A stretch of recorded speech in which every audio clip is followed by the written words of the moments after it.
Good morning, good afternoon, or good evening. From any part of the world, this is Tony HP, and I want to thank you so much for being here with me today.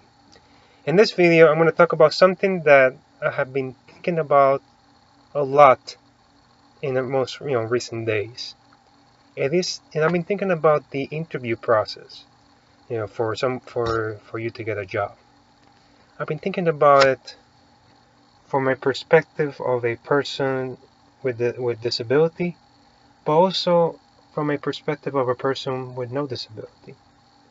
I've been thinking recently and asking as to whether the general overall interview process in our marketplace here in the United States specifically is kind of flawed. And what I mean by that is that perhaps the job interview process may not be giving you the results you're really looking for. Perhaps you try to do the same job interview, the usual job interview process over and over again, but that's not giving you the results that you expected. And I'm talking to right now to people that specifically have their own, whether they work for a company in human resources or they own their own business. I'm talking about to them specifically. I've been thinking because based on my experience, I've never been in human resources, but I do know a little bit about the job interview process.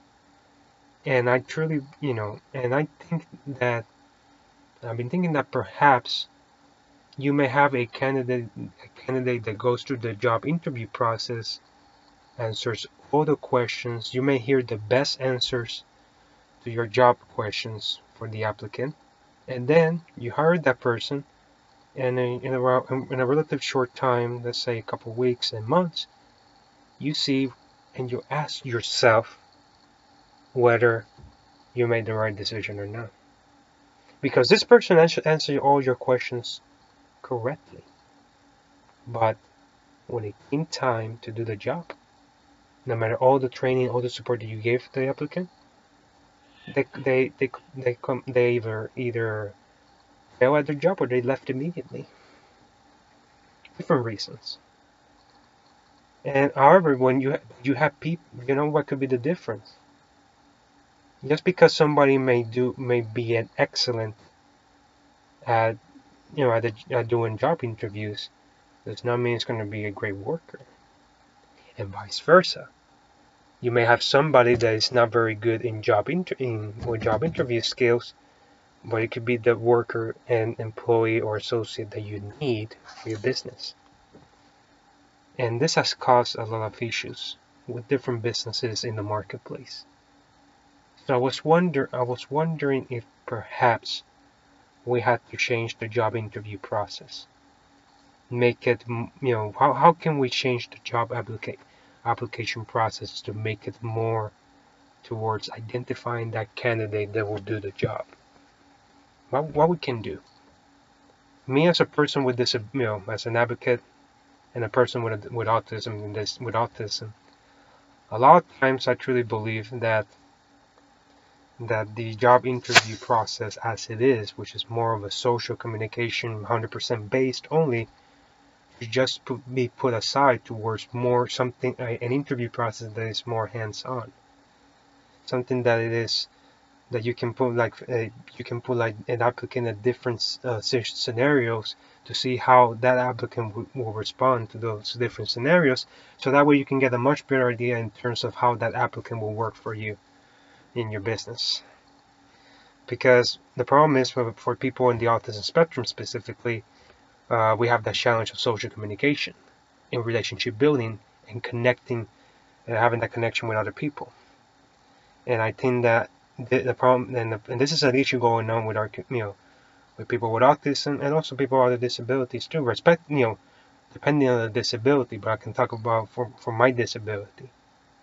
The applicants, they have the qualifications, they have the experience and the capability to do the job, but they don't get hired because they're not good with social communication. And that's the reason why something needs to be changed, so that way we can set up a process in which we're able to select the applicants that are fully capable of doing the job, regardless if they lack this skill or not. And not only for people with disabilities, also for people with no other disabilities. There are people that may not be good at all with job interviews, no matter how hard they practice, how hard they try to do the job interview, but they cannot get the job because it's not because they don't qualify. It's because they were not very good in the job interview process. So that's something that to think about, especially for all of you that are in human resources in your respective companies, for all of you that own businesses, to think about the job interview process, whether it needs to be changed or not. Or even better, what would you do?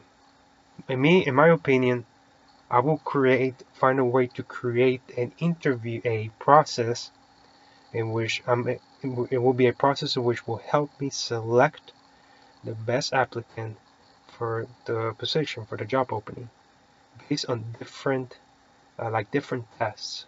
See how that person will do this job. In fact, I may even go as far as doing like a 1-month tryout to see how would they do the job. And based on that tryout, let's say, okay, I have this opening as an employer.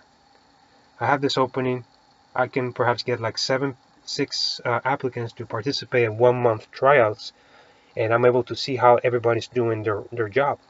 So that way it gives me a much more accurate idea, a much better idea in terms of who is capable of doing the job or not.